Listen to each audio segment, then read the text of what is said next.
Nous allons reprendre donc le fil de cette matinée. L'idée c'est comme pour les autres matinées d'études, après en fait des exposés sur des exposés de problématiques et donc toutes les questions qui se posent autour de la diffusion des données de la recherche et de la gestion des données de la recherche. De revenir un peu sur le terrain avec des chercheurs des universités de Rennes 1 et Rennes 2. Comme tous les ans, on a essayé d'avoir autour de la table des représentants de diverses disciplines. Bon, ça c'est un cas habituel, mais aussi peut-être traitant différents types de données. Comme l'a dit Alexandre, malheureusement Olivier Saroui, enseignant-chercheur en SIC qui était là pour les données du web, enfin qui était prévu pour les données du web, n'est pas là. Mais j'ai le plaisir d'avoir autour de moi qui suis responsable de la documentation électronique et de l'open access au SCD de l'université de Rennes 1. J'ai le plaisir d'avoir donc à côté de moi Marc Cuggia, qui est un expert des données médicales, cliniques, expérimentales et de leur modélisation. Marc est PUPH au LTSI, qui est une unité mixte de recherche CNRS INSERM Rennes 1, dans une équipe qui s'appelle Données massives en santé, et donc avec une spécialité de modélisation des connaissances biomédicales, mais aussi de vastes connaissances en santé publique et en informatique médicale. À ma droite, Fabienne Moreau, enseignante-chercheur en informatique linguistique, membre du laboratoire LIDIL de Rennes 2, et avec aussi un background, en fait c'est un peu le leitmotiv des trois intervenants, avec un background informatique aussi assez important. Et enfin, tout à droite, Dimitri Lag, qui est donc chercheur CNRS au laboratoire Géosciences, donc unité mixte de recherche CNRS Rennes 1, géomorphologue, spécialiste des données topographiques et des grosses données, donc maintenant produites en 3D. Donc merci vraiment à tous les trois d'avoir répondu positivement à notre invitation. La table ronde va s'organiser de la manière suivante. Vous allez avoir quelques minutes et je pense que c'est vraiment important pour exposer un petit peu vos thèmes de recherche et la manière dont vous traitez, de quelle manière vous abordez les données dans vos recherches respectives. Et puis après, on abordera assez brièvement en fait, puisque on a quand même 1h10, donc on a du temps. 4 questions plus transversales, les pratiques et les usages et l'organisation des données de la recherche. Donc là, on sera vraiment dans le concret de ce qui se fait. Les questions d'ouverture et de diffusion qui ont été beaucoup traitées lors des interventions, mais ça peut être bien d'avoir des regards justement sur ce qui a été dit. Est-ce que la troisième question, est-ce que le caractère massif des données change des choses dans les méthodes ou la manière de faire de la science, dans vos manières de faire de la science. Et puis, dernièrement, des questions autour des outils et compétences nécessaires pour une science des données. Donc tout de suite, je vais céder la parole donc à Marc Cuggia pour qu'il nous présente un petit peu ces termes des recherches et une première approche des données de son point de vue. Merci à vous, merci à tous.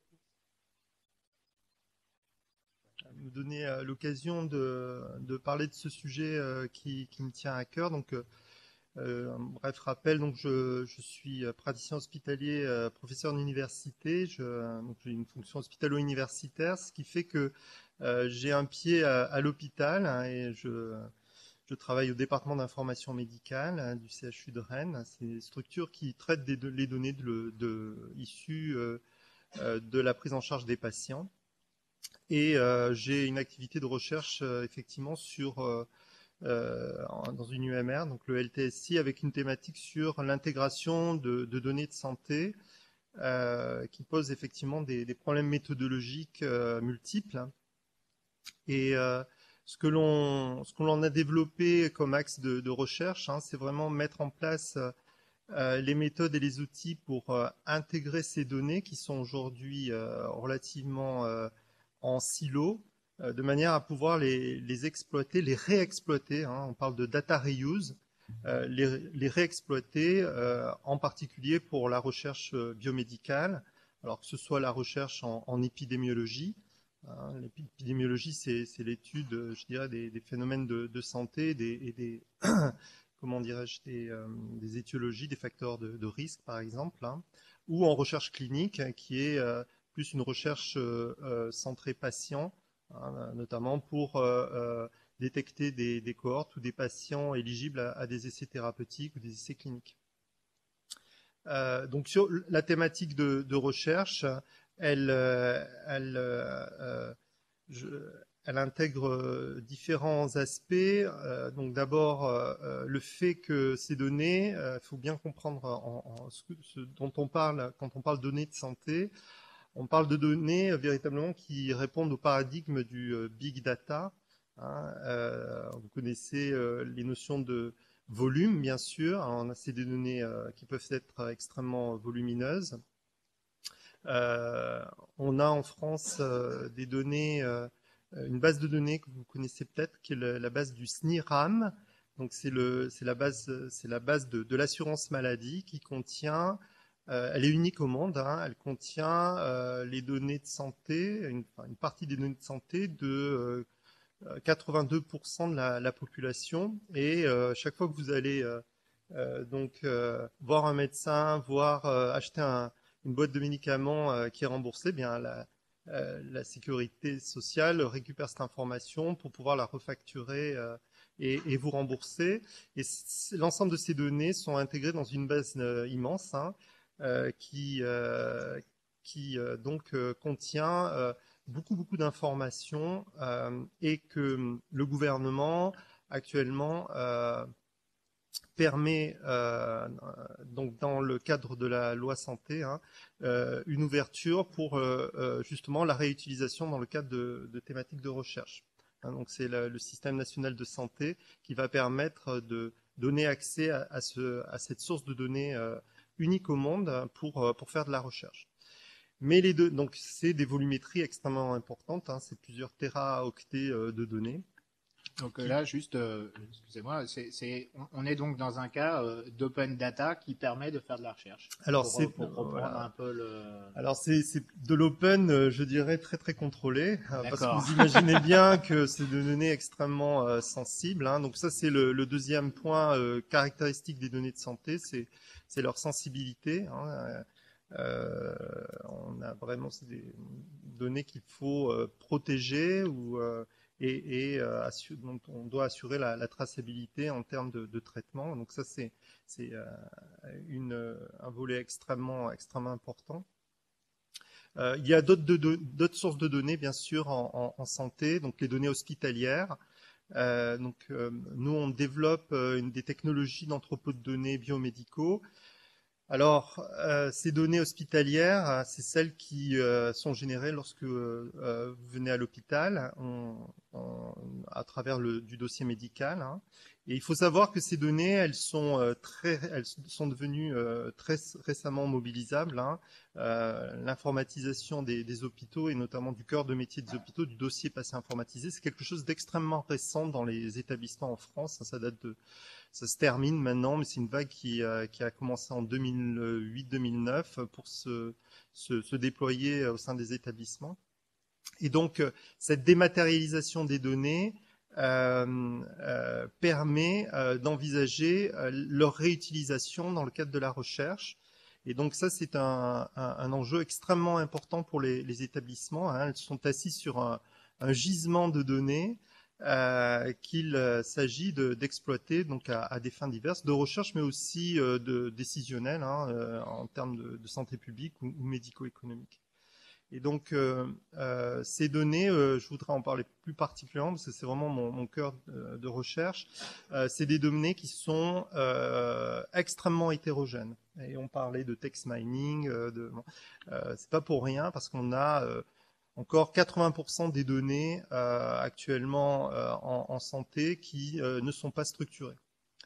Ça suppose effectivement de développer des approches d'intégration, d'extraction d'informations de ces données. Alors si je parle uniquement du texte, des comptes rendus médicaux, mais ça peut être de l'imagerie, des signaux, que sais-je. Donc c'est une richesse très très importante, mais des problèmes très très particuliers à traiter. Donc le deuxième effet big data, c'est qu'on a une très grande variabilité, hétérogénéité dans les données que l'on traite en santé. Le troisième point que je voulais souligner, c'est que et qui fait aussi partie des problématiques de recherche, c'est leur véracité. Donc c'est le troisième V de big data, leur véracité ou leur qualité. Donc il faut bien comprendre que contrairement à des données de recherche qui sont monitorées, collectées avec beaucoup de précautions pour avoir une exhaustivité, une précision, etc. Là, les données de santé, c'est des données qui sont générées lors d'une prise en charge de patients et donc elles n'ont pas les qualités qu'ont les données de recherche. Et donc, il faut bien comprendre ce problème. On a des données partielles, des données difficilement mobilisables, des données implicites, et donc il va falloir gérer cette dimension pour pouvoir les réexploiter dans de bonnes conditions. Et le quatrième V, volume, variabilité, véracité, donc la question de la qualité des données, et puis la vélocité, c'est-à-dire qu'on les produit à une vitesse absolument phénoménale tous les jours. Et une des sources de données qui va être extrêmement importante en santé, c'est les données d'objets connectés donc de l'ensemble des dispositifs déjà que les citoyens, en termes d'autosurveillance, on parle de self-quantified. Donc c'est les mesures faites par l'individu et le patient lui-même, donc avec des objets qui vont être des dispositifs médicaux implantables, des défibrillateurs qui vont envoyer des données extrêmement précises, physiologiques aux médecins, ou bien des objets du bien-être, une balance, que sais-je, un pilulier, un oxymètre. Et donc ça, c'est clairement, on entrevoit le fait que les données médicales seront beaucoup plus produites par le patient lui-même et chez lui, dans un virage ambulatoire de la prise en charge des patients, que dans les hôpitaux eux-mêmes. Puisqu'on essaie de diminuer la durée de séjour dans les hôpitaux et maintenant on a des thérapies ciblées qui vont permettre aussi des prises en charge beaucoup plus légères et à domicile. Donc, vous voyez, ce phénomène, il est vraiment très récent et tout l'enjeu, c'est effectivement réexploiter ces données, mettre toutes les conditions techniques, organisationnelles et en termes de protection des données nécessaires pour réexploiter ces données dans un but de recherche. Voilà, j'arrête là. C'est super, merci. On est déjà en plein dans le vif du sujet. Donc sur ce, je vais réorienter un petit peu, parce que c'est vrai qu'on avait une question sur le big data. Vous avez foncé dessus et de manière extrêmement intéressante et pertinente. Donc sur ce, pour les deux autres intervenants, je vais leur demander donc l'exercice de départ. Mais effectivement, pourquoi pas, en traitant tout de suite, comme l'a fait Marc, la question de ce que changent les big data dans le traitement des données. Alors les big data, voilà, au sens large, avec les quatre caractéristiques que vient d'exposer Marc Puggia. Donc je ne sais pas qui se sent de rebondir tout de suite. Allez, alors il faut. Voilà. Donc moi je suis sur la partie donc plus traitement analyse de texte, donc ce que monsieur André avait appelé tout à l'heure TDM, text et data mining. Donc moi mes données c'est du texte. Après c'est un petit peu plus compliqué que ça parce que le texte ça peut prendre ça peut être effectivement très hétérogène comme le soulignait monsieur Coutier, et de qualité très très variée. Et à travers les différents projets de recherche que j'ai, je peux vous donner quelques exemples. Je travaille notamment sur la partie sur des données qui sont issues de la radio ou de la télé. Donc on travaille sur des transcriptions qui sont radiophoniques ou éventuellement issues de flux audiovisuels. Et donc là, on est sur des données qui sont enfin pas du tout propres, avec beaucoup d'erreurs, parce que c'est des transcriptions automatiques. Donc voilà, ça c'est déjà un type de problème. Je travaille aussi sur des données, dans un autre projet, sur des données issues de textes de critiques d'art. Donc c'est lié au domaine des humanités numériques d'une manière générale. Et ça implique qu'il faut numériser les documents. Au départ, c'est des documents papier. Donc c'est peut-être des problématiques sur lesquelles vous avez vous êtes confrontés. Donc ça un petit peu dans les bibliothèques, ouais. Ça implique déjà de scanner nous-mêmes les documents et après d'appliquer un logiciel d'ossérisation d'optique de reconnaissance de caractère. Et on sait très bien que ces logiciels-là sont pas parfaits et que donc on a des textes aussi de qualité très dégradée. Donc voilà, il faut gérer tout ça. Et puis à ces données-là qui sont issues du domaine papier, du monde papier, on essaye aussi maintenant d'intégrer les données des réseaux sociaux, Twitter, etc. Et donc il faut arriver aussi, c'est une autre nature de dégradation, une autre forme de dégradation, parce que c'est évidemment bourré de fautes, ou de langage abrégé, donc c'est encore une autre forme une autre complexité. Et après, il faut arriver aussi à faire le lien entre les données de ces réseaux, de ces nouveaux médias, et puis les données qu'on avait, donc qu'on a réussi à numériser. Il faut arriver à lier les données, et ça, c'est une problématique qui est importante chez nous.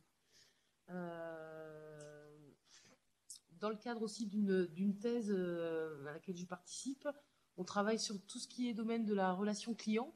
Et donc là, c'est pareil, on a toutes les conversations de chat, réseaux sociaux, mails, SMS, forums.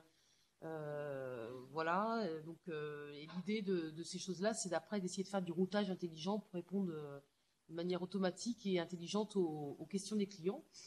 Et voilà, là encore une fois, c'est encore un exemple de données dégradées parce que les gens vont parler sur des petits mots, il n'y aura pas du tout de phrases, de syntaxe, de choses comme ça.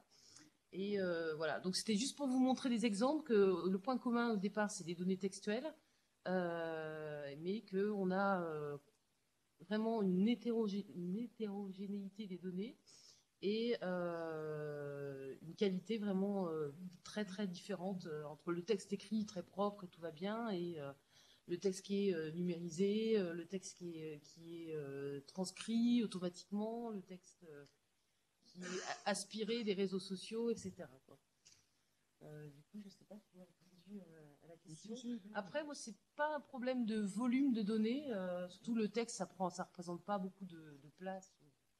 Mais c'est plus savoir ce qu'on en fait de ces données-là et d'arriver à trouver du sens sur des tout petits bouts de phrases ou notamment tout ce qui est texte issu des nouveaux médias. Il n'y a pas forcément beaucoup de contenu.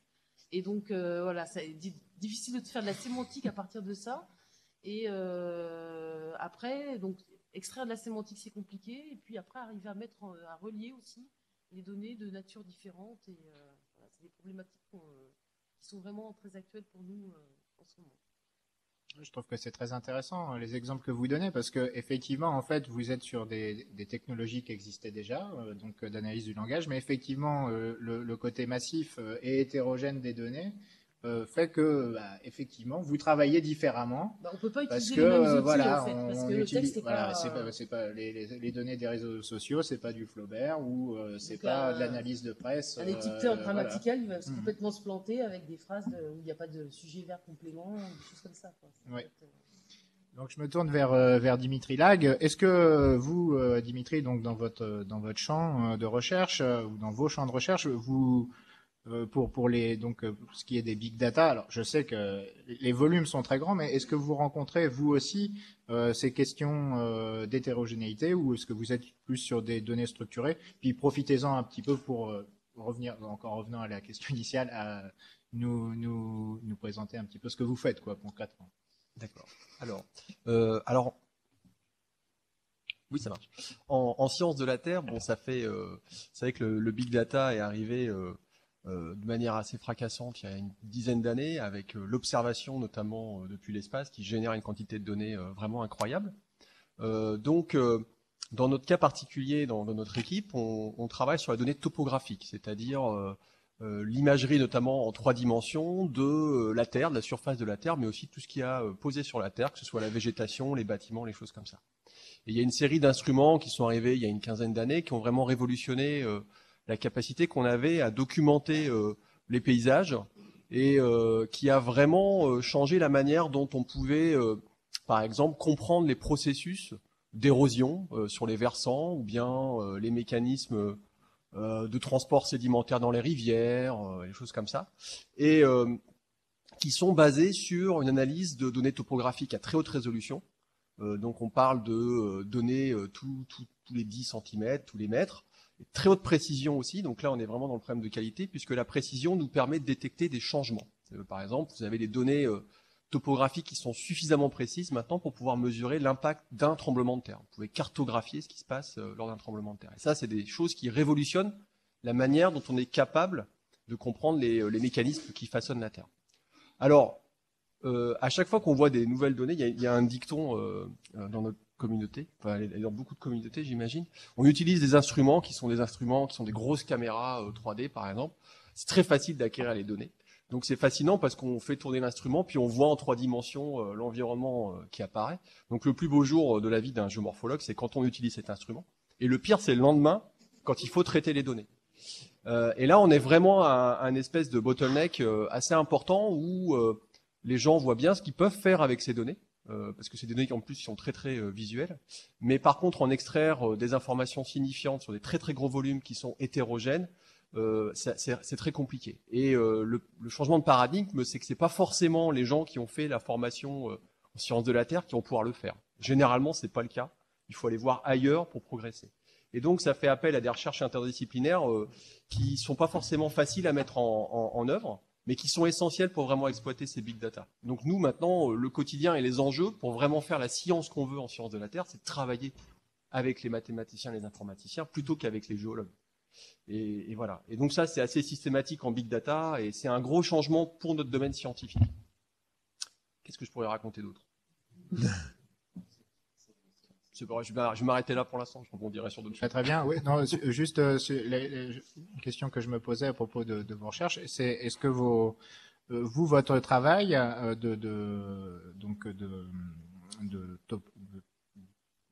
sur les données topographiques, ouais. Est-ce que c'est un travail en soi et ensuite d'autres équipes, je sais pas, des spécialistes de l'érosion ou des spécialistes du littoral vont se saisir de ce que vous avez fait pour ensuite faire des recherches plus précises dans leur champ, ou bien finalement vous-même vous arrivez quand vous construisez vos données avec des problématiques disciplinaires précises? Alors oui, il y a les deux approches. Il y a vraiment des données qu'on acquiert avec un objectif bien spécifique, mais qui sont par définition, les données topographiques, c'est des données qui sont avec une grande gamme d'applications. Donc les jeux de données qu'on va obtenir vont être par exemple pouvoir être utilisés par les écologues pour faire du suivi de croissance de végétation, par des archéologues qui veulent regarder des édifices archéologiques, par des gens qui font de l'urbanisme, par des gens qui font de la prédiction de risque, etc. Donc on essaye, quand on peut, effectivement, de diffuser nos données, parce qu'elles peuvent avoir une implication pour d'autres champs scientifiques. Mais initialement, ce qu'on fait, c'est vraiment l'acquisition de données qui nous intéressent pour nos questions scientifiques. Maintenant, ce qui est assez remarquable, c'est dans notre domaine scientifique, il y a une quinzaine d'années, la NASA a fait une mission avec la navette spatiale qui a permis de cartographier toute la Terre à une résolution de 90 mètres. Donc vous connaissiez l'altitude de tous les points de la Terre quasiment, avec un point tous les 90 mètres, et une précision verticale de l'ordre du mètre. Ça a été une révolution pour nous, parce qu'avant on connaissait la surface de la Terre que tous les kilomètres en moyenne, à part quelques endroits qui étaient bien connus. Mais là on a pu commencer à faire des analyses très systématiques sur les caractéristiques du paysage, qui ont vraiment eu un impact scientifique très très important, et on le voit en termes de publications scientifiques, il y a eu vraiment, ça a décollé très rapidement après. Et maintenant, on passe à une échelle Alors, c'était pas encore du big data, parce que c'était pas très très gros finalement. Maintenant, par exemple, les États-Unis vont cartographier l'ensemble des États-Unis avec une résolution d'1 point tous les 10 cm. Donc ça fait un volume de données qui est inimaginable. Et c'est un jeu de données qui a des applications dans plein de domaines scientifiques et des applications commerciales énormes. Et là, vraiment, se pose la question de la manière dont on va pouvoir exploiter ces données. Et c'est vraiment un énorme enjeu. Ok. Merci. Je voudrais poser une question qui a un petit peu rapport avec les données massives, et c'était la question des modèles scientifiques derrière, parce que c'est vrai que souvent, en termes de données massives, on parle de modèles de corrélation plus que de modèles de causalité et d'interprétation. Bon, c'est très loin des recherches concrètes, hein, comme questionnement. Mais quand même, et lié à cette question, moi je me suis toujours posé la question de savoir en fait comment un chercheur, enfin, qui était le premier en fait entre le concept et l'idée de recherche et le corpus. En gros, par exemple, si je me tourne vers Marc Cuggia, vous saviez qu'il y avait un énorme corpus de données disponibles dans SNIRAM, et depuis longtemps vous vous disiez tiens, on pourrait faire ci, ça, et toc, au moment où ça devient disponible, vous vous lancez, ou bien vous étiez en train de travailler sur d'autres données, et puis d'un seul coup, SNIRAM est ouvert, on y va, on se lance. Enfin,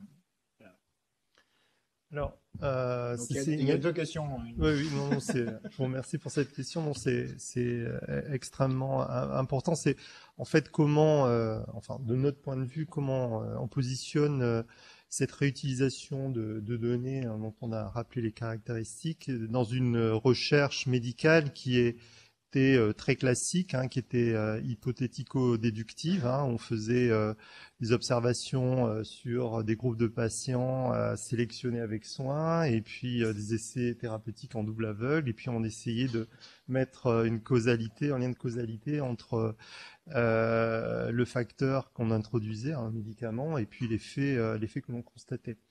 Bien évidemment, là, on n'est pas dans ces conditions, puisqu'on réutilise des données qui ont été précédemment acquises dans des contextes extrêmement hétérogènes.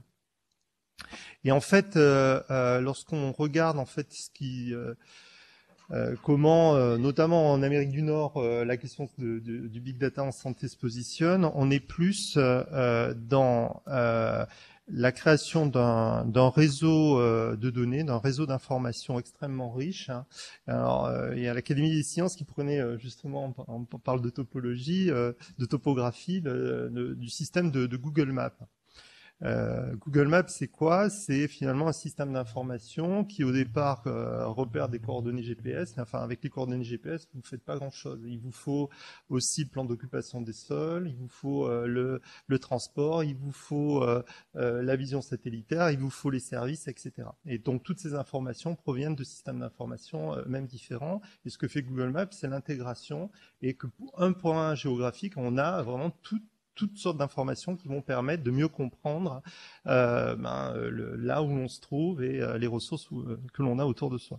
Eh bien, pour le big data en santé et la réutilisation de ces données, c'est un peu le même principe. C'est-à-dire que pour un individu donné, on a des dimensions donc cliniques, génomiques, épigénomiques, environnementales, etc., qui sont produites par des systèmes d'information différents. Et donc tout l'enjeu, c'est de collecter l'ensemble de ces informations. Alors pourquoi ? Plus, non pas pour démontrer des liens de causalité, mais plus pour repérer, par exemple, des sous-populations d'intérêt. Et ça va changer complètement la donne dans la redéfinition de ce qu'on appelle la taxonomie des maladies. Quand j'ai commencé mes études en médecine, on connaissait 4 grands types de leucémie. Aujourd'hui, on est à plus de 128 types. Pourquoi ? Parce qu'en intégrant l'ensemble de ces données, on a pu trouver de nouveaux biomarqueurs, mieux développer des sous-types de pathologies. Et donc c'est essentiellement comme ça que ces données vont être utilisées, plus pour cibler des hypothèses de recherche et pouvoir mieux orienter la recherche prospective, observationnelle sur des essais thérapeutiques ou cliniques. Voilà. Donc c'est bien, ça ne va pas se substituer bien évidemment à une recherche qui doit faire la preuve de causalité entre un effet, entre une cause et un effet, mais plus pour cibler mieux des sous-populations qui ont des caractéristiques particulières. On parle de médecine personnalisée parce qu'on a une vision très macroscopique des maladies et en fait, on se rend bien compte que c'est bien plus compliqué que ça. Et c'est comme ça qu'on entend l'exploitation en partie de ce big data. Question, c'est facile de faire le lien aussi entre toutes ces données qu'on arrive à lier, quoi. Alors, il y a un point, un pivot central qui est le patient. Ouais. C'est déjà le point. Ce qu'on souhaite avoir, c'est finalement dans la séquence, dans la trajectoire de santé de ce patient, on a chaque fois des fenêtres. Donc, l'hôpital, on génère beaucoup de données.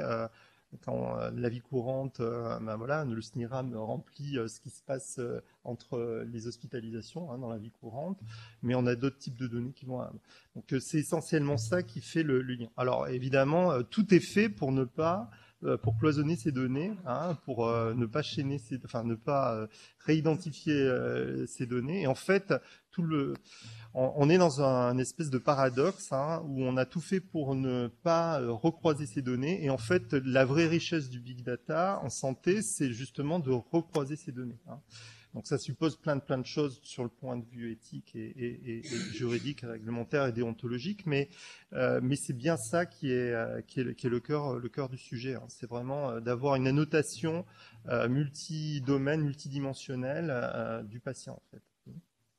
Et c'est pas encore une fois le patient en lui-même qui est important c'est pas l'individu qui est mis en cause, c'est plutôt les groupes ou les sous-populations qui doivent être mieux comprises, mieux explorées par une recherche mieux orientée en fait.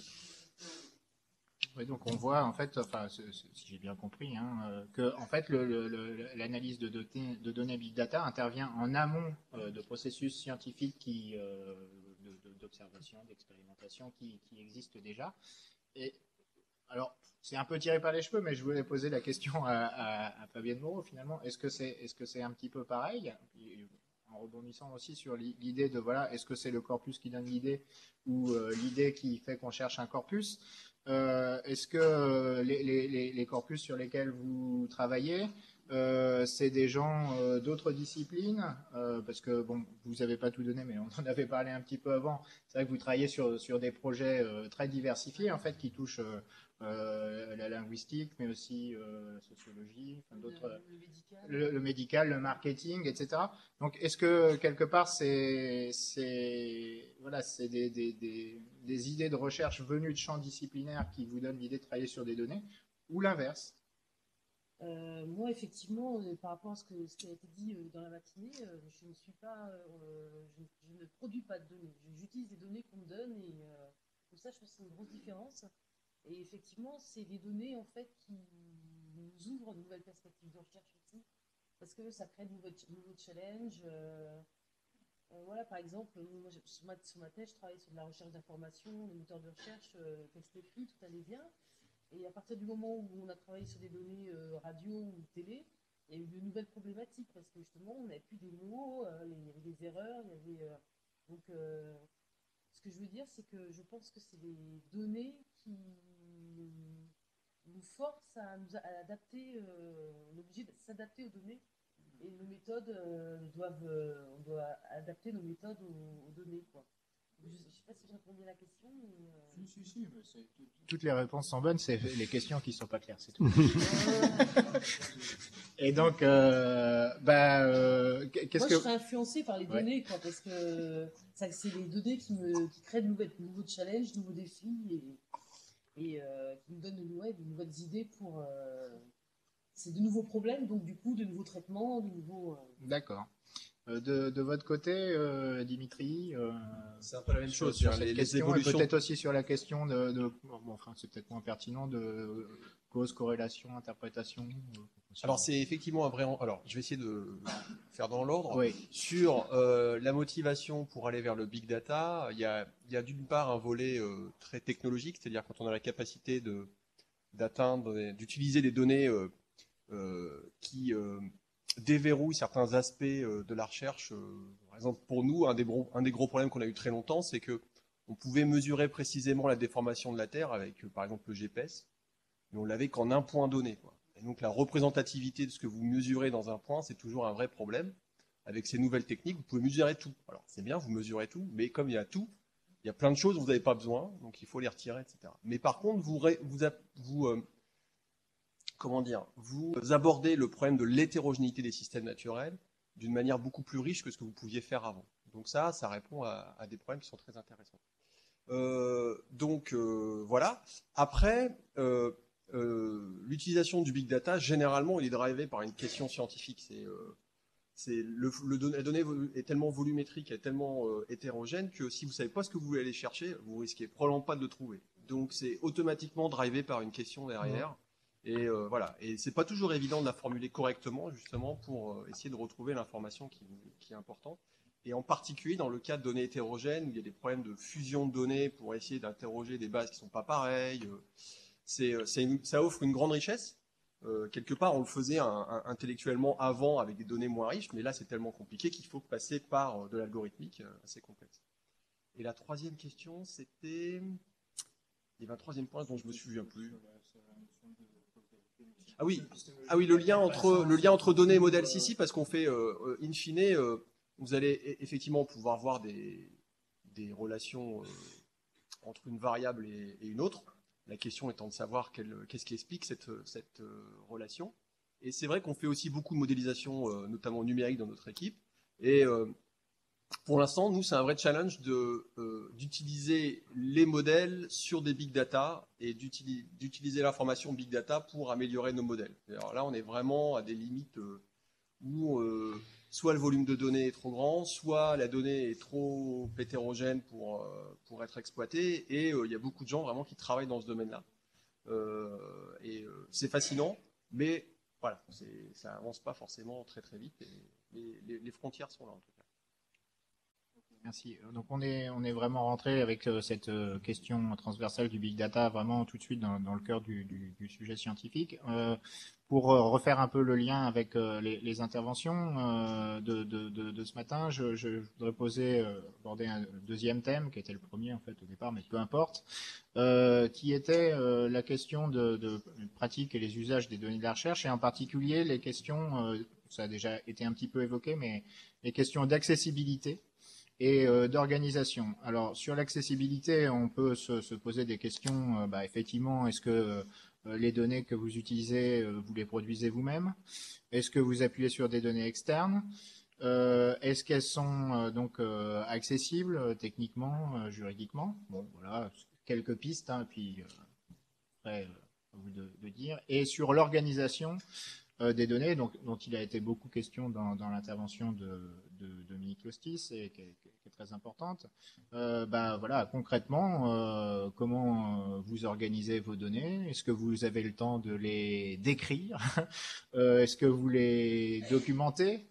Et même encore plus pratiquement, on pourra y revenir dans un deuxième temps, est-ce que tous les outils type data management plan qui ont été évoqués ce matin, est-ce que ça vous parle, vous, dans vos pratiques de recherche, implicitement, explicitement, parce que j'imagine que vous ne faites pas n'importe quoi, que vous avez des plans en tête, mais voilà, quel degré aussi de formalisation de l'organisation. Donc voilà, question très vaste sur laquelle vous direz ce que vous avez sur le cœur, sur les questions d'accessibilité et les questions d'organisation. Soit vous traitez les deux ensemble, soit on commence par l'accessibilité, comme vous voulez. Merci. Donc c'est effectivement, alors peut-être encore plus dans le domaine de la santé, c'est un problème véritablement majeur, c'est l'organisation de l'accès à ces données. Donc, moi, je peux vous parler de mon expérience avec nos collègues de Brestois, hein, du CHU de Brest, qui ont inventé le concept de centre de données cliniques, donc CDC, Donc le centre de données cliniques, c'est une entité intra-hospitalière qui regroupe, qui est multidisciplinaire, qui va regrouper des gens qui font de l'informatique, donc les DSI, les gens qui font de la recherche, donc plutôt les utilisateurs de ces données, et puis les gens qui font du traitement de l'information et qui sont sensibles notamment à l'aspect data privacy, donc qui sont dans les départements d'information médicale. Et ces CDC, donc le concept de CDC va réexploiter le gisement hospitalier des données hospitalières dans des entrepôts de données biomédicaux que l'on met en place. Et cette structure devient un peu un guichet unique pour tous les acteurs qui veulent faire de la recherche biomédicale, donc des cliniciens, des investigateurs principaux, qui viennent nous voir pour avec une question sur une question de recherche ou une question qui vise à rechercher des patients éligibles pour leurs études, par exemple. Et donc, le CDC a ses multiples compétences et a accès, et seuls les membres du CDC vont pouvoir accéder à l'intégralité des données de l'hôpital pour exploiter ces données pour répondre à cette question. Donc, ce sont l'objectif, c'est qu'on ait des data scientists dans le domaine de la santé et au sein des hôpitaux. Alors, pourquoi c'est vraiment important? Parce qu'on peut faire dire tout et n'importe quoi à ces données. Parce qu'elles ont été produites dans un cadre qui est parfois très loin de la recherche. Je donne un exemple, par exemple, sur les données codées que l'on a en termes de diagnostic, par exemple. Ces données de diagnostic codées qui suivent une terminologie internationale sont produites pour justifier l'activité économique de l'hôpital et pour que l'hôpital reçoive des financements. Donc, c'est des techniciens qui lisent tous les jours les données médicales et qui encodent les diagnostics. Et donc, évidemment, avoir tous les diagnostics des patients, c'est une richesse pour la recherche, mais ces données ont été colligées et introduites dans le système dans un but plutôt médico-économique. Et elle ne concerne que les patients hospitalisés. Donc tous les patients qui viennent en consultation qui ne sont pas hospitalisés n'ont pas de code diagnostic. Vous voyez, donc c'est une source de données précieuse, codée, structurée, mais qui est partielle, qui est peut-être incomplète sur le plan et peut-être imprécise sur ce qu'elle veut révéler.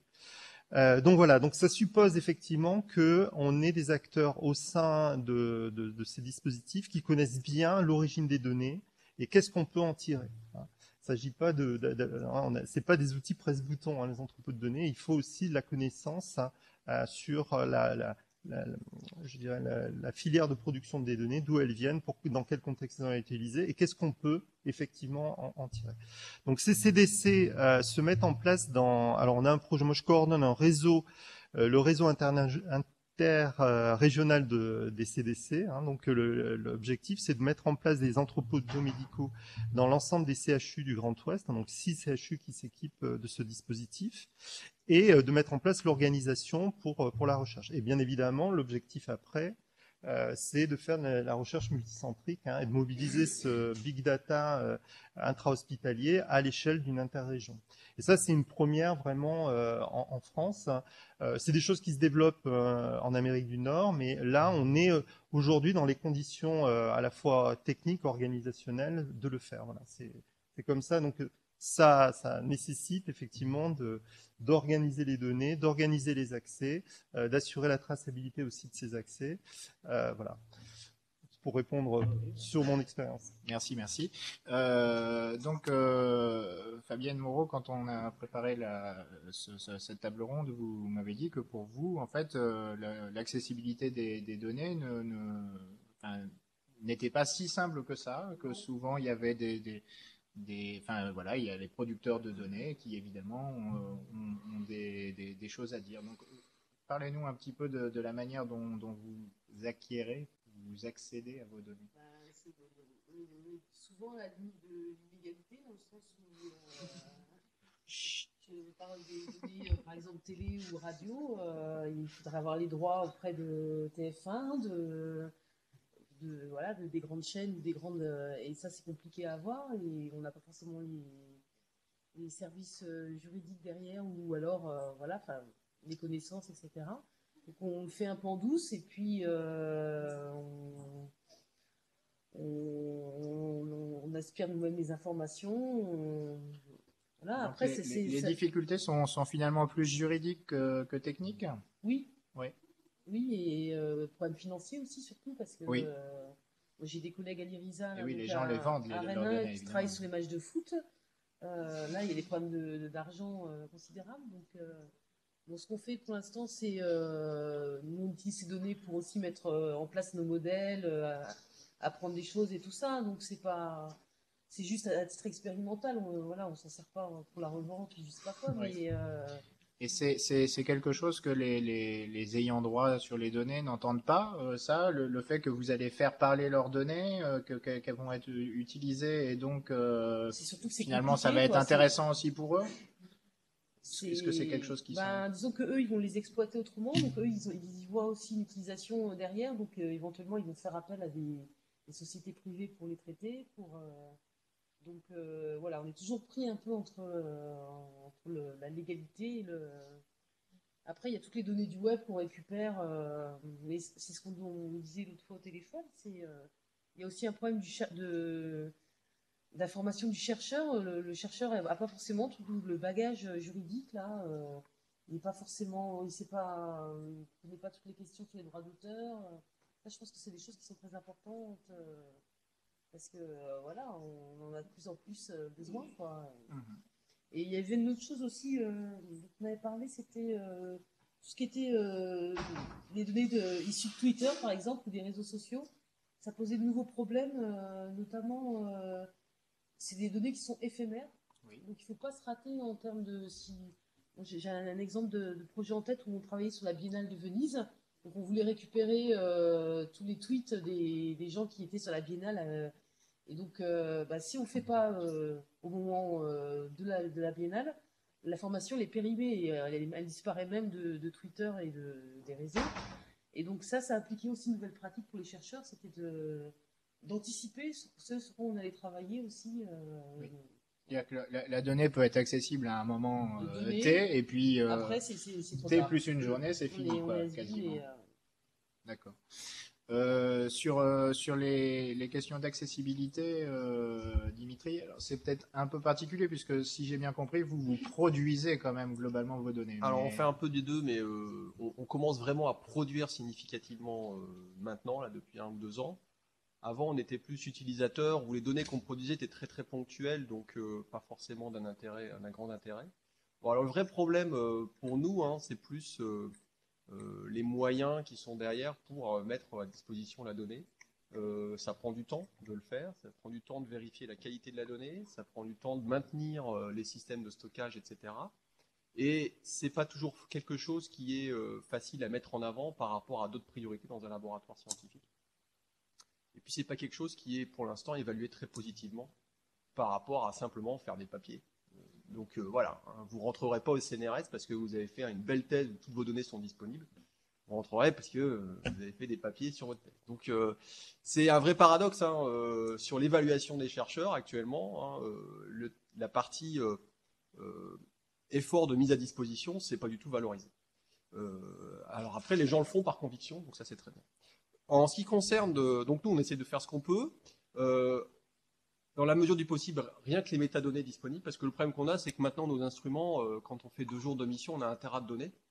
Donc ça commence à devenir lourd à gérer derrière en termes de mise à disposition.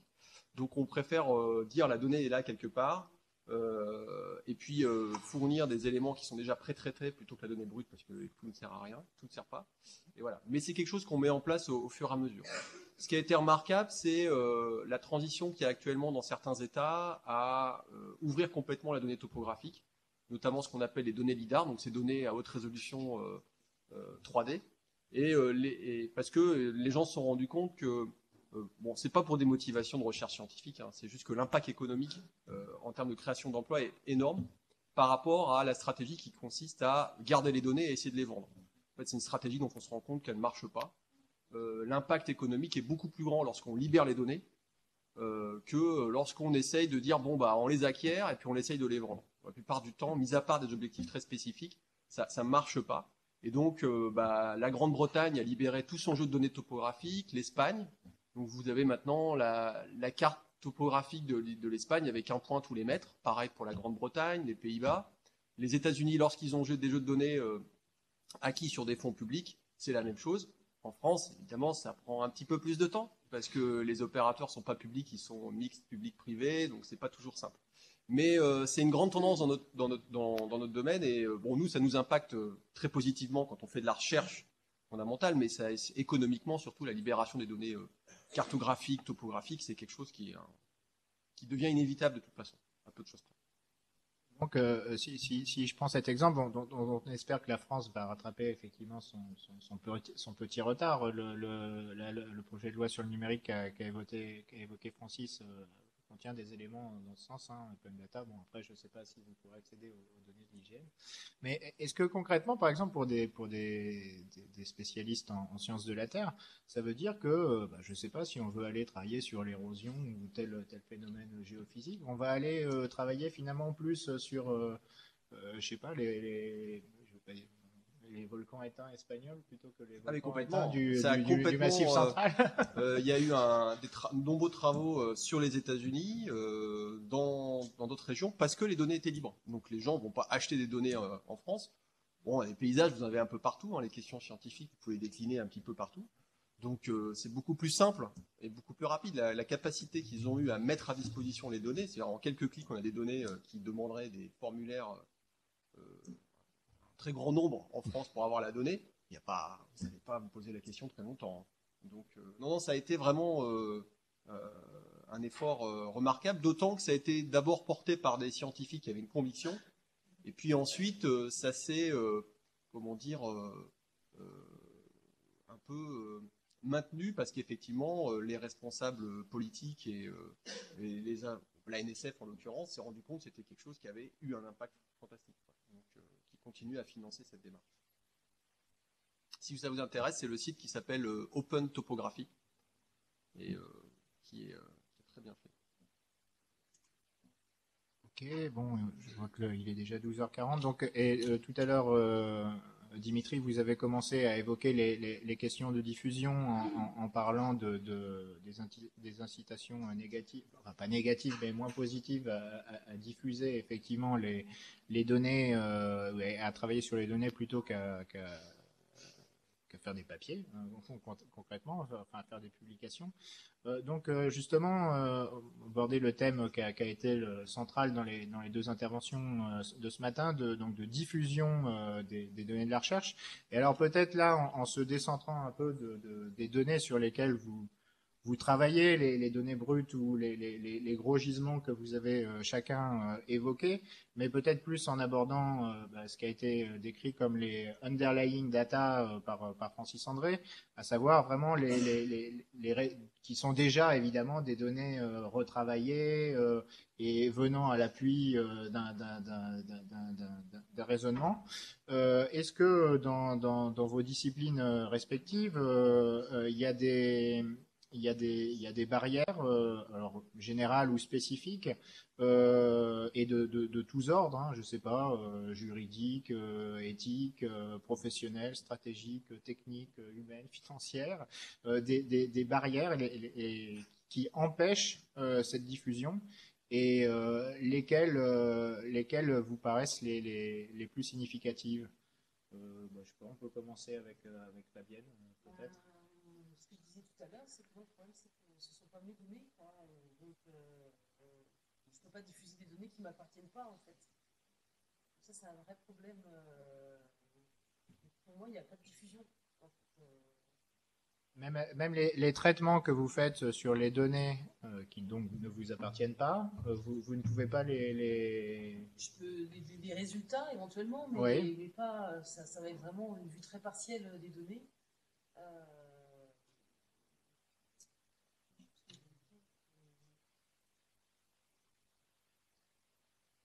Bon, c'est pas grave. Hein, je vais l'utiliser derrière, ça va revenir.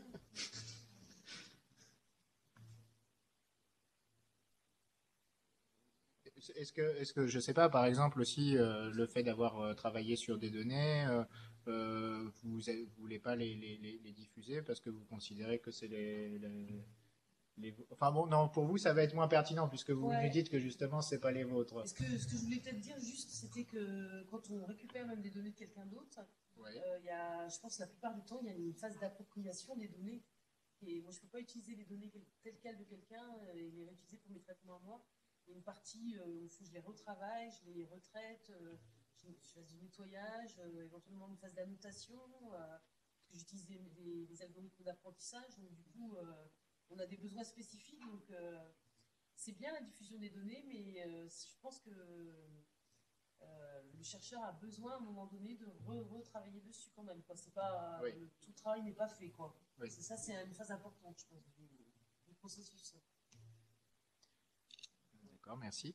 Marc Cuggia, tout à l'heure, vous avez évoqué avec le cas des CDC, j'ai senti derrière votre discours finalement l'idée que les données étaient produites dans un contexte très particulier, effectivement, et même retravaillées dans un contexte particulier, et que donc finalement, si on ne connaissait pas ce contexte et cette fabrication des données, on ne pouvait pas réellement les comprendre. Alors, avec ce type de raisonnement qui est très pertinent certainement pour les données dont vous parlez, et finalement, est-ce que c'est pas aussi une barrière à l'idée d'ouvrir ces données, ou en tout cas des traitements qui sont faits sur ces données, comment vous résolvez cette tension entre voilà, des données construites, éventuellement personnelles au départ, hétérogènes, et puis quand même la nécessité de les ouvrir pour que la science puisse être reproduite, falsifiée. Alors, ça soulève plusieurs questions. Hein. Typiquement, je pense qu'il faut mettre en place des filières de formation qui permettent de former au métier des sciences de traitement des données en santé, c'est-à-dire développer des compétences méthodologiques, informatiques, statistiques et médicales. Hein. Donc, il faut pouvoir...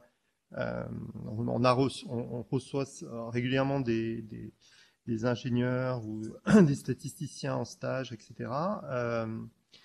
Et bien souvent, donc, il y a une méconnaissance du domaine qui limite très vite l'exploitabilité des données dans leur contexte. Donc, la première réponse, c'est la formation multidisciplinaire, hein, pour pouvoir traiter ces données dans de bonnes conditions.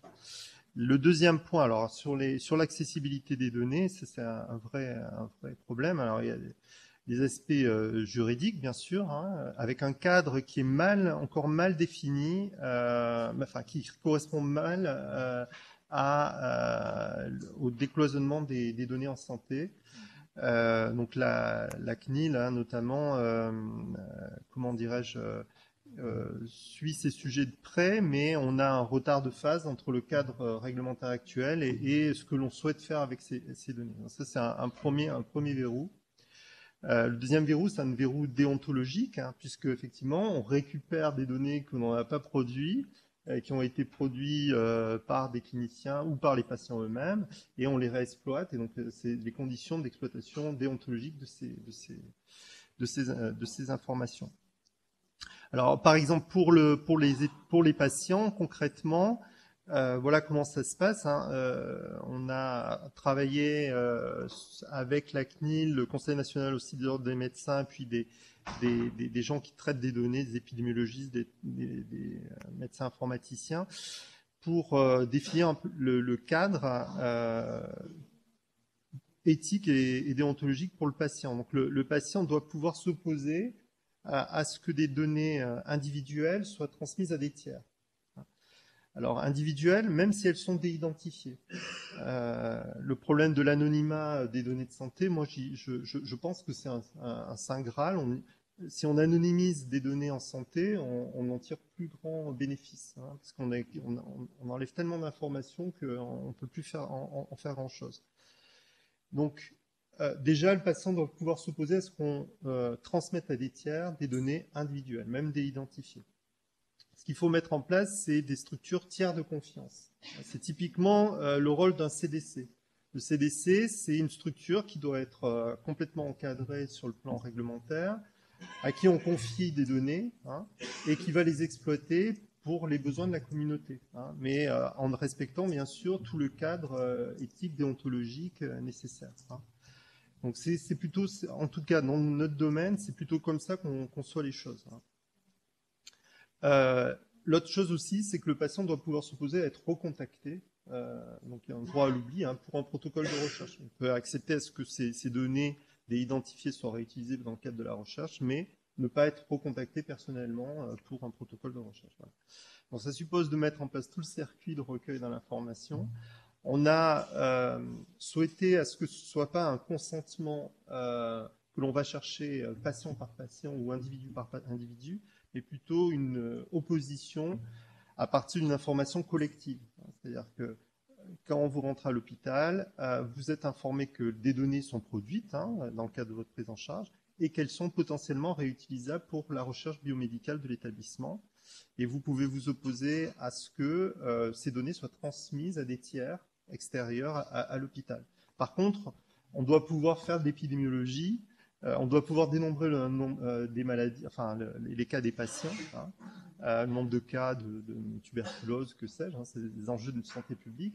Même si le patient s'y oppose, on doit pouvoir produire des données agrégées de c'est ce que l'on fait tous les jours. Hein. Mais par contre, on doit pouvoir, il faut absolument réglementer la transmission de données individuelles, hein, parce que vous voyez quels sont aussi les utilisateurs potentiels, hein, de ces données à l'extérieur de ces établissements publics, hein, que sont les assureurs, l'industrie pharmaceutique, etc. Donc c'est vraiment un enjeu très très important. Donc déjà, on organise les choses au sein de l'établissement pour gérer ces données et les exploiter de façon complètement transparente. Ok, merci. Comme le temps file, juste une petite question pour rester sur les aspects de diffusion et pour rebondir avec les interventions de ce matin. Question toute bête, en fait, pour voir aussi dans quelle mesure les messages d'évangélisation pour la science ouverte sont effectivement concrètement pratiqués ou non, bon, sachant que voilà, c'est toujours une réponse, ça vient du terrain, ça remonte par des instances, ça redescend. Concrètement, est-ce que vous avez déjà publié des data papers? Est-ce que vous mettez du matériel supplémentaire dans vos publications? Est-ce que vous avez des incitations pour le faire? Je reviens un petit peu sur ma question. Est-ce que voilà, DMP, pour vous, c'est un truc qui a du sens ou c'est un objet bureaucratique nouveau? Voilà, des questions un peu ras du terrain par rapport à tous les outils. Voilà. Est-ce que vous avez déjà déposé des datasets dans des entrepôts institutionnels, disciplinaires, interdisciplinaires, internationaux? Voilà. Concrètement, en termes de diffusion des données sous-jacentes à vos publics, qu'est-ce que vous faites? Je sais pas qui... Je viens, allez. Alors, je vais répondre à deux titres, en tant que chercheur et aussi en tant qu'éditeur associé d'un journal. Oui. On incite maintenant systématiquement les gens qui publient des articles à associer les données aux articles. D'une part, l'enjeu principal, c'est de pouvoir reproduire les résultats de la recherche. Ça, c'est quelque chose sur lequel on insiste, qui est vraiment important. Et puis, il y a un effet effectivement très positif sur l'impact d'un papier. Si vous associez vos données à un papier, il va probablement avoir un impact beaucoup plus fort que si vous ne les mettez pas. Donc ça, c'est un aspect important. Alors, soit dans le papier, soit quelque part dans le web avec un DOI ou quelque chose comme ça, mais enfin, en tout cas, on puisse aller chercher facilement la donnée. Donc à titre personnel, oui, on le fait sur certains papiers, pas forcément sur tous. Maintenant, on essaie de le faire systématiquement. Voilà. Et puis, non, c'est le côté reproductif est quelque chose de vraiment d'essentiel. Et notamment par rapport à le côté foi en la recherche scientifique, c'est quelque chose d'assez essentiel. Et on se rend compte qu'effectivement, quand on sort des vieux papiers, qu'on essaie de refaire les choses et tout, qu'on n'arrive pas à trouver les données, bah c'est pas évident. Donc c'est quelque chose, c'est des bonnes manières à prendre. Et d'autre part, oui, alors les DMP, on est confronté parce que quand on soumet des projets H2020, des choses comme ça, maintenant, on voit ce que c'est. Donc effectivement, quand j'étais un petit peu extrême quand j'ai dit bon, c'est pas facile de le faire. Maintenant, comme de toute façon les financeurs nous obligent à le faire, on le fait. Au-delà de l'obligation, est-ce que ça vous paraît utile pour formaliser ça chose, ou bien, encore une fois, c'est une obligation. Ça nous paraît utile parce qu'on a, par exemple, mais c'est une culture qu'on a, je dirais, en sciences de la Terre qu'on a depuis assez longtemps, parce que la Terre, ça évolue pas très vite. Si on se met à perdre les données qu'on a stockées il y a 100 ans sur le champ magnétique, on va être un peu perdu, quoi. Donc, il y a une tradition d'observation de la Terre qui fait que très vite ont été pensées des infrastructures. Il y a même des corps spécifiques au sein de l'INSU de gens qui font de l'observation. Donc, c'est quelque chose qui est ancré dans la mentalité. Par contre, c'est vrai que c'est pas toujours évident à mettre en œuvre à l'échelle du chercheur si il fait des choses un petit peu différentes du contexte traditionnel de son laboratoire et des choses comme ça. Donc, il faut du temps pour que ça se mette en place. Voilà. Merci. Donc Fabienne Moreau, même question un peu ras du sol. Donc vous avez bien décrit que souvent vous travaillez sur des données qui sont un peu hétérodoxes, on va dire. Mais donc est-ce que sur les données dont on a la main, type des choses qu'on récupère nous-mêmes du web ou des choses comme ça, oui, c'est des choses enfin ça se fait beaucoup dans la communauté informatique de mettre à disposition pour que justement il y ait l'histoire de la reproductibilité des résultats, et puis il y a ce qu'on appelle des challenges, des campagnes où on met chacun travaille sur les mêmes données, on met les données à la disposition de tout le monde et on fait des challenges, voilà, on essaie de comparer nos méthodes. Donc c'est quelque chose qui se fait de plus en plus souvent dans le domaine de l'informatique. Et alors, justement, je rebondis un peu parce que c'est une question, enfin, donc plus seulement sur l'ouverture des données, mais aussi l'ouverture des process. Est-ce que vous ouvrez aussi vos algorithmes ou vos développements logiciels? Donc, vous ouvrez tout, en fait. En informatique. En informatique, c'est quand même très, très courant, quoi. D'accord. Voilà. Très bien, merci. Et donc, même question pour Monsieur Cugia. Voilà, les données sous-jacentes. Est-ce qu'il y a des incitations, enfin voilà, est-ce que concrètement quand vous faites un papier, c'est un enjeu pour vous, ce que vous diffusez? Alors, bon, donc c'est vraiment le problème des données sensibles en santé, hein. Alors, la difficulté qu'on a là déjà, c'est que lorsqu'on a des partenaires, des équipes de recherche qui ne sont pas en informatique médicale, mais par exemple des gens qui font du text mining ou que sais-je, ou de la fouille de données, c'est comment on travaille ensemble. C'est-à-dire on a beaucoup de mal C'est des cultures différentes. non, simplement à transmettre les données qui sont sensibles, hein, en particulier pour le text mining.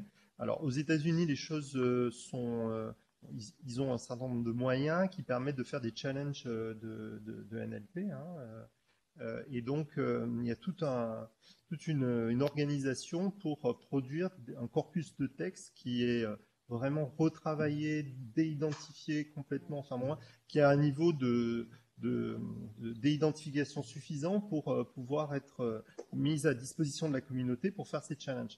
C'est une question majeure que l'on se pose en France, parce que les travaux de traitement automatique du langage se font aux États-Unis sur langue anglaise, et en France, on souhaiterait vraiment développer cet axe, hein, même si on peut reprendre des méthodes, mais en termes de vocabulaire, de terminologie, de corpus et de lexique, il faut absolument faire un effort important en France. Et donc ça, c'est un verrou aujourd'hui que l'on a.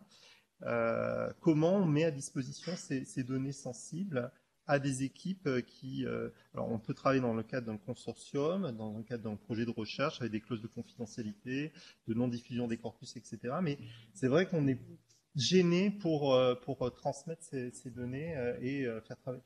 Et pourtant, on a besoin d'interdisciplinarité et on a besoin de tout le monde pour faire avancer les choses. Et du coup, aussi, aussi d'outils parce que Et on n'a d'outils. pas de plateforme de stockage Voilà collaborative. Voilà, Ou, tout à fait. Alors, Tout à on va pas utiliser Dropbox pour Oui. Voilà, stocker en ces plus. données-là. Mais Absolument. Merci Fabienne pour cette transition. Il nous reste que 5 minutes, donc ça va être malheureusement bon. Enfin voilà, c'est comme ça.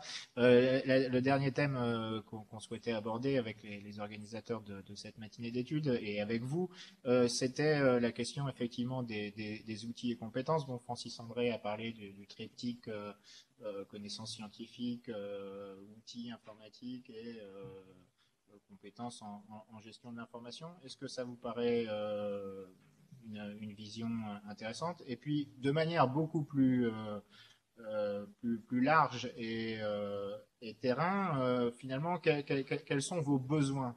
Est-ce que c'est des besoins de formation? Est-ce que c'est des besoins d'outils? Est-ce que c'est des besoins techniques? Est-ce que c'est des besoins d'accompagnement autour de la structuration des données? Est-ce que ça doit, selon vous, hein, comme ça, au débeauté, passer plutôt par des structures externes mutualisées ou bien être embarqué dans les laboratoires, voire dans les individus, les chercheurs? Voilà. Rapidement, donc, puisqu'il ne reste que quelques minutes, malheureusement, votre sentiment sur ces questions?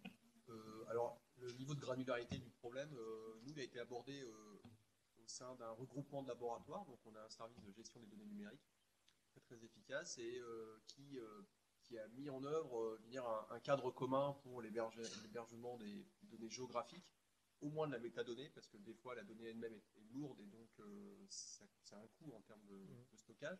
Mais en tout cas, les métadonnées, le référencement. Et donc, ça, c'est assez efficace. On a un moyen assez simple, nous, à l'échelle de plusieurs laboratoires, de présenter la donnée qu'on a. Et si les gens sont intéressés, ils peuvent venir. Après, dans certains cas, c'est presque plus simple de les mettre aussi sur des serveurs. Alors voilà, là, ça devient juridiquement un peu délicat à l'étranger. C'est-à-dire que, par exemple, Open Topography, donc ce site américain, pour nous, c'est très simple de mettre des données là-bas. Mais en tant que Français, je suis quand même un tout petit peu embêté de mettre des données avec des deniers français européens sur un serveur américain. Voilà. Mais il n'y a pas l'équivalent pour l'instant en Europe.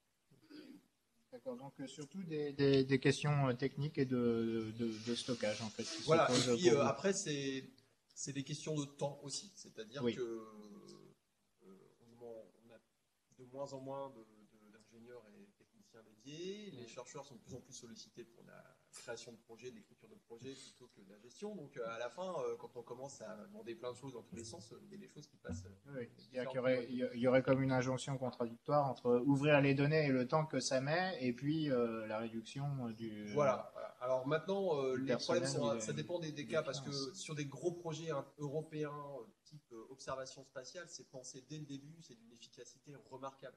Il y a le projet, par exemple, Copernicus, là, qui sort, qui se met en place, c'est un projet d'observation de l'Europe qui est remarquable dans son organisation et dans son traitement de la donnée.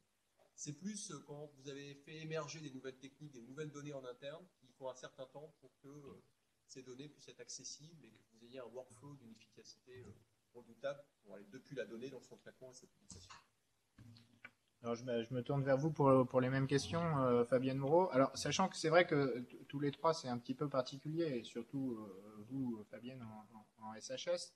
Enfin, c'est-à-dire que vous avez, et c'est pas le cas de tous les scientifiques, une grosse formation, on l'a compris, en informatique, en données, en gestion informatique. Est-ce que si on se déplace et peut-être en voyant le type de chercheur aussi qu'il y a dans vos équipes, puisque tout le monde n'a pas fait une thèse en informatique ou en informatique médicale, voilà, quels seraient les besoins sur ce champ de la donnée, de son traitement, de sa diffusion? Voilà. Alors déjà, je pense qu'il y aurait un Très besoin vite, d'accompagnement et de formation sur la partie droit juridique. Ça me paraît essentiel.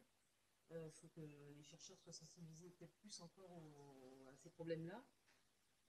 Après, effectivement, moi j'enseigne à Rennes 2, je vois pas mal de labos de recherche à Rennes 2, et j'ai l'impression qu'il y a plein de choses qui pourraient être mutualisées, qui sont là pour mon histoire de corpus de texte de critique d'armes. J'étais acheté mes scanners et j'étais numérisé mes trucs à la main. Et je suis sûre qu'il y a plein d'équipes dans les labos d'histoire, dans les labos de. Même à la bibliothèque. Et oui, mais après, il faut un logiciel de sérialisation, il faut... et je pense que les gens font les trucs de leur côté, qu'il faudrait peut-être plus de mutualisation, plus de connaissances, que les gens soient plus au courant des recherches de chacun pour pouvoir voilà, essayer de partager ça, parce qu'il y a beaucoup de gens qui sont effectivement entre guillemets largués sur la partie informatique et qui sont découragés à cause de ça, quoi, je pense aussi. D'accord. Merci. Et donc, comme il est 13 heures, mais donc on a commencé par Marc Ludger, on finira par lui. Sur cette question de finalement des besoins, Je vais être très votre court, hein, sentiment. parce qu'on a. Pour moi, les besoins, c'est des besoins d'infrastructure, parce qu'aujourd'hui, ces big data intra-hospitaliers nécessitent des moyens qui sont spécifiques et qui pourraient être mutualisés relativement facilement. Là, je pense que les établissements, par exemple, de santé n'ont pas forcément d'emblée ces moyens. Donc, on va les chercher ici et là, mais je pense qu'il y a un réel effort à faire de ce point de vue-là, en termes d'infrastructures. Les infrastructures, sans les hommes, ça ne marche pas. Donc, il faut des gens, il faut du fonctionnement, il faut du data management qui est très spécifique parce on gère beaucoup de données différentes et en volumétrie. Il faut aussi de la recherche pour avoir des outils qui rendent la donnée utilisable. Hein. C'est-à-dire que lorsqu'on fait des requêtes sur ces volumes de données, il ne faut pas que ça prenne des heures et des heures. Donc il faut des temps de calcul. Et il faut donc de la formation et aussi donc d'écrire la gouvernance de ces données, et les processus organisationnels pour pouvoir les exploiter. Donc vous voyez, c'est des choses, des besoins multiples. Hein. Voilà.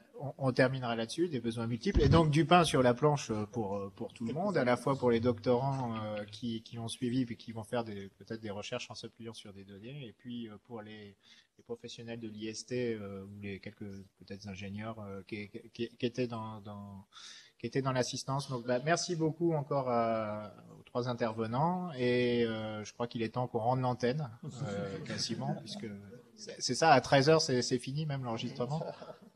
Ah non, c'est jusqu'à 13h30, donc là c'est là que je peux chanter ma chanson. Non. Donc merci beaucoup. Ah oui, alors c'est vrai que sur ce, oui, cette année j'ai complètement raté l'interaction avec la salle, ouais. Bah je sais pas, c'est vrai que là ils avaient trop de choses à dire, ou bien les intervenants avaient trop débordé. Non, j'en sais rien. Bah 5 minutes pour des questions. Je sais que c'est bon. Vous avez encore 5 minutes pour des questions. Est-ce qu'il y a encore des gens ayant suffisamment d'énergie pour poser des questions, ou tout le monde a très très faim? Ah, il y a une question de Francis. Non, attends, on va voir s'il y a quelqu'un d'autre qui a avant, parmi les doctorants. Non. Bon, alors une question de Francis pour. Alors, bah, je dis là, puis je la répéterai pour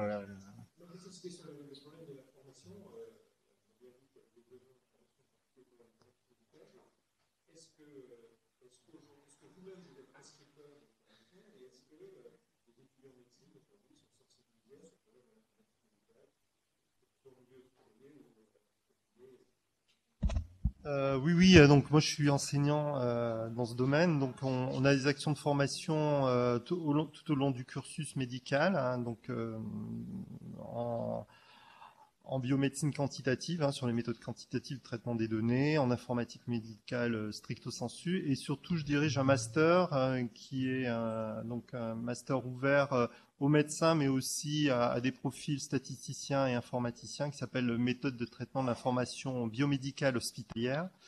Et ce que l'on souhaite, c'est dans le prochain plan master, c'est de l'orienter vraiment sciences de l'information en santé, puisqu'on n'est plus à traiter des données strictement hospitalières. Et donc on est en train de réfléchir, notamment avec les collègues de Rennes 2, de Rennes 1, d'Agrocampus, de l'ENSAI, pour pouvoir ouvrir ces filières, notamment à des statisticiens et à des informaticiens.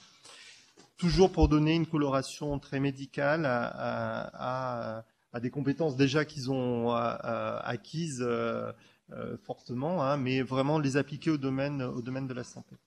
Donc avec des aspects de tronc commun, hein, de culture générale dans notre domaine, et puis après des axes plus appliqués, un autour de la réutilisation des données dans un axe de recherche biomédicale, et un autre qui est plus dans une approche de pilotage ou médico-économique, parce que ça intéresse énormément les ARS, les directions d'hôpitaux, etc. Donc voilà, l'idée c'est d'organiser ce type de formation, et notamment aussi dans le cadre des CDC, là, interrégionaux. Il va falloir former les gens qui vont être aux commandes de ces dispositifs, et donc voilà, c'est un peu l'idée. Merci. Une autre question? L'ultime, la dernière? Non? Merci encore à tous ceux qui sont venus, aux intervenants de la table ronde, aux intervenants qui ont fait la présentation, à la faculté de médecine qui nous reçoit, à tout le monde. Et donc, rendez-vous certainement l'année prochaine pour la 7e matinée d'études sur un thème qu'on ne connaît pas encore. Merci.